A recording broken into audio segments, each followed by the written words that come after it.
Welcome everyone, this is Jeanne, and in today's video I bring another list.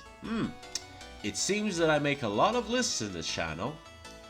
Anyway, in this one I have servants throughout Fate that I initially didn't like, but over time, they kinda grew on me.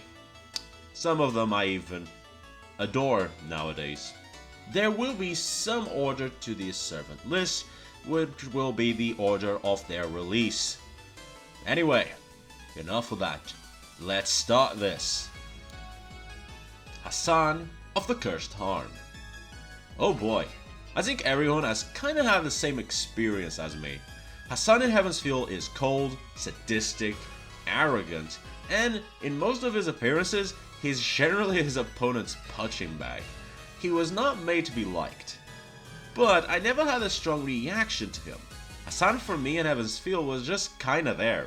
It's difficult to find hatred towards an unlikable character when you're competing with Shinji and Zoken for the biggest douche. However, something happened with Hassan over time. His personality slowly shifted to a more calm and secretary kind of feeling. You know, like the old butler of a mansion kind of vibe. Then Camelot comes out and, okay, I get it. Cursed Hand is the best. Stop it, Nasu. Needless to say, from what I've seen, I'm not the only one who experienced this. Cursed Arm went from a dismissible character to a full-blown, likable character for many people, including myself. Nero. Nero's personality is like a warm ray of the sun that gently warms your body as you rest at the beach. Not that I would know that since I hate the beach to begin with. However, the point is, Nero's personality is, while annoying, extremely lovable. She's kind of a young child. She's annoying because she always wants your attention, but you can't help but want to give her the attention since she looks so happy when you do it. So it's really hard to imagine nowadays someone really hating Nero. But let me tell you the story of Nero's first appearance. Before Fate Extra came out, leaks started coming out. Screenshots of this red saber circulated through several forums. Nobody knew who she was, only that she was definitely not Artoria. While some speculated that she might actually be Artoria since Cuckoo Lane also had a different design, many were quick to point out the various differences that this red saber had. It wasn't just her chest that was larger, her eyes were also different. While both might have green eyes, Artoria's eyes were darker and tended to have a bluish feeling to it. This new red saber had a very clear bright green with a more yellowish to it. In no time, people started speculating on her identity, and most ultimately concluded that she was Mordred, which is amazing since Mordred would actually be eventually released as a saber of red. But anyway, eventually people got to play the game, and Nero's identity was out. I remember the amount of people that were pissed in the forums. Remember, this was early Fate. The only gender band at the time was Artoria. So Nero coming out of nowhere as a gender band, with no explanation as to why she was, rubbed many people in the wrong way.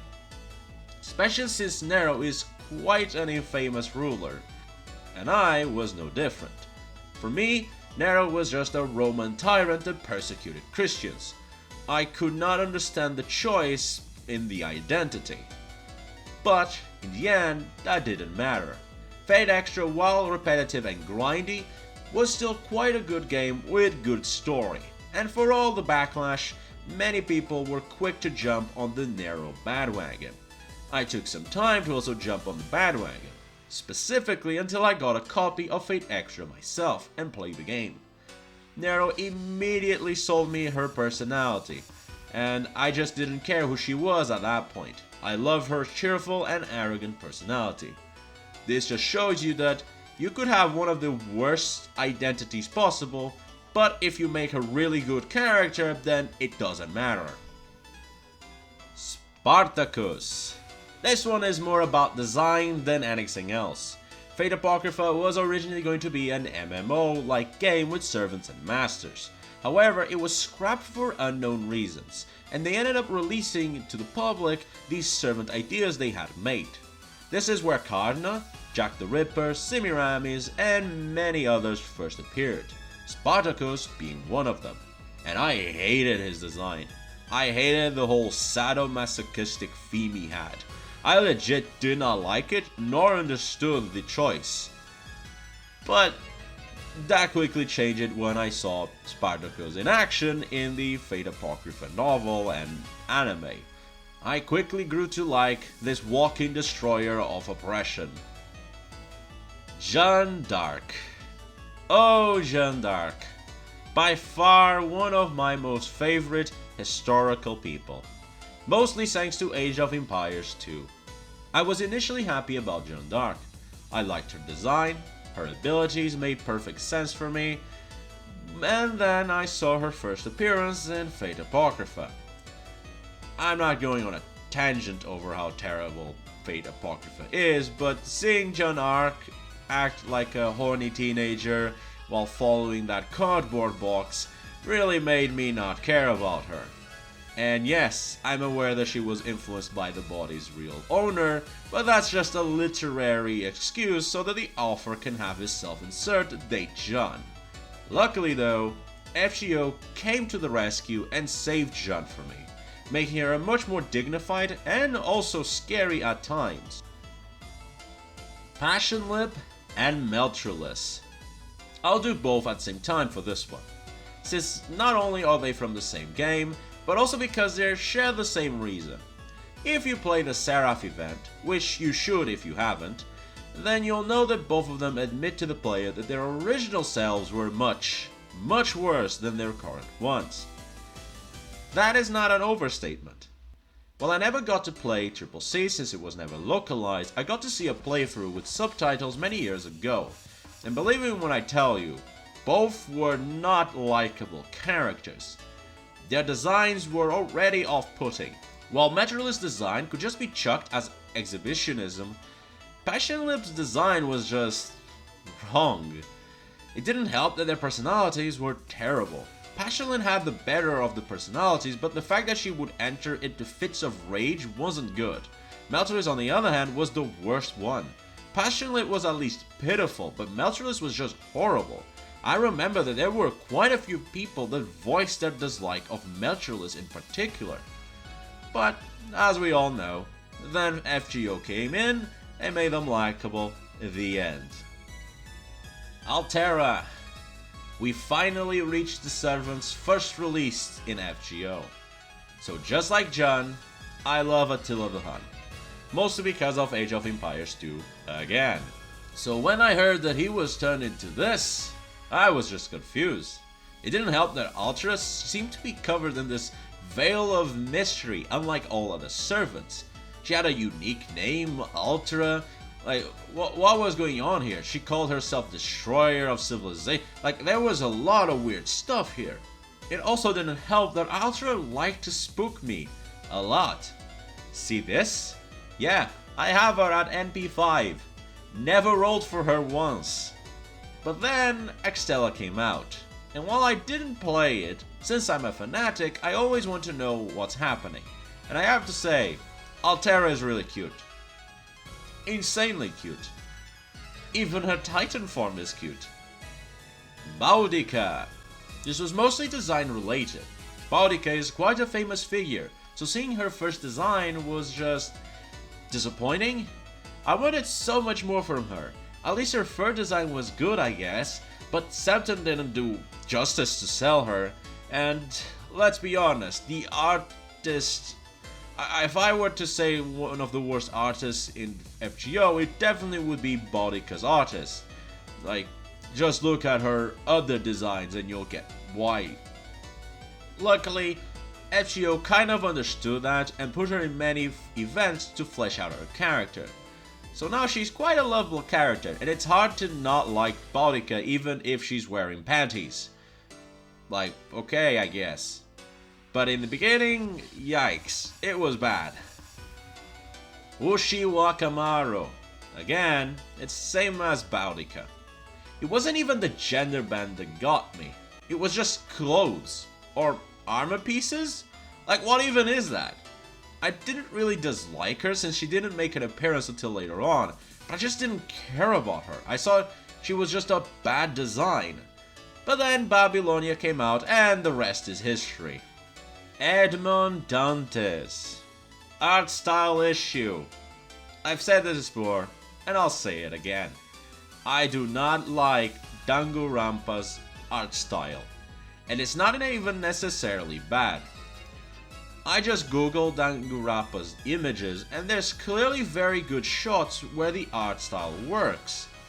Not only that, but just about any art style works when it's uniform. If you have a unique way to draw, and a show only uses that unique drawing, then it's no longer unique. The entire show becomes normalized. The problem is when the art style then has to be compared with other art styles because the game uses multiple artists. That's when it starts falling apart. And that was my problem with Edmond Dantes. It didn't help that there's this amazing design by another artist for a short story. That's simply breathtaking. When I saw that, my first reaction was, we could have had that. Instead we got this.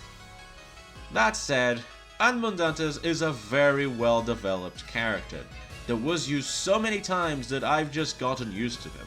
His laughter is especially awesome, and as much as I dislike his art style, I love what they did with him in the arcade version. Turns out the art style looks better in 3D than in 2D. Nightingale. Once more, the art. Although it's not the art style this time. I think most people agree that Nightingale needs an update in artwork. As shown by the original artist, he can draw Nightingale much better now than when he first did. And you can really tell that when you compare the first art with later arts of Nightingale. Nightingale just looks off, looking all stiff and weird. It didn't help that the first time she appeared was just random. She showed up in Dante's Dream Event as a completely different character. But I got her. I like how she throws bats and smacks people with grenades. Plus, I love seeing her on screen trying to cut off my leg. Raiko. Okay, let's talk about art. It's without a doubt in my mind that one of the best artists in FGO is Raito. Kintoki, Moriarty, Shuten, Shikibu, and Raiko. And also another one that hasn't been released yet. Add in his FGO illustration book, where he not only draws more of his characters, but also draws other characters in his art style. The range of this artist is amazing, from buffed men with elegant gentlemen, from small girls to mother figures. However, this was an acquired taste. I did not like Raiko when she first appeared. Her appearance was just off, like, why are they so big? They're bigger than her head. But, as with everyone in this list, Raiko just grew on me over time. As much as movies would like to make you think that it's really easy to hate someone for their appearance alone, that's not how reality works. You can only hate someone for their appearance for a very short time, and if you're not interacting with them permanently. But since I got her, well, I like her. Like, it's difficult to hate someone for their appearance alone when their personality is so likable. So, there we go. And finally, Cleopatra. It's the same as Edmond Dantes. There's this summer artwork of Cleopatra in a CE that looks amazing and makes me go, why can't I have more of that? However, I did end up liking Cleopatra because of her many interactions with Caesar. Very cute. And that was it. A pretty long list? I don't know if it's long or short. Maybe other people have more servants than me. Anyway, these are the servants that I initially disliked, but I ended up liking in the end. But what about you? Is there any servant that you also didn't like and ended up liking in the end? If you enjoy my content, leave a like and subscribe. Also, comment down below, and until next time, bye.